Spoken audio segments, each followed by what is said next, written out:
পর্যটন বাড়াতে আগামী ২ বছরের জন্য নেপালের ৯৭টি পর্বতচূড়ায় আরোহণে কোনো ফি না নেয়ার সিদ্ধান্ত নিয়েছে নেপালি কর্তৃপক্ষ।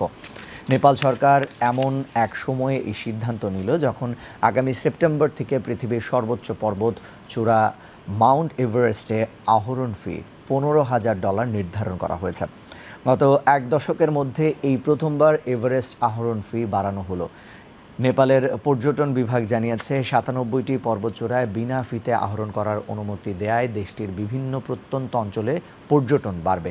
উল্লেখ্য, পৃথিবীর সর্বোচ্চ 10টি পর্বতচূড়ার মধ্যে 8টি নেপালে অবস্থিত। গত বছর নেপালে পর্যটকদের পর্বত আরোহণ ফি বাবদ $৫.৯ মিলিয়ন আয় করে, যার বেশিরভাগই এসেছে এভারেস্টে আরোহণের ফি থেকে। নতুন যে ৯৭টি পর্বতচূড়ায় বিনা ফিতে আরোহণের অনুমতি দেওয়া হয়েছে সেগুলো নেপালের কার্নালি এবং সুদূর পশ্চিম প্রদেশে অবস্থিত।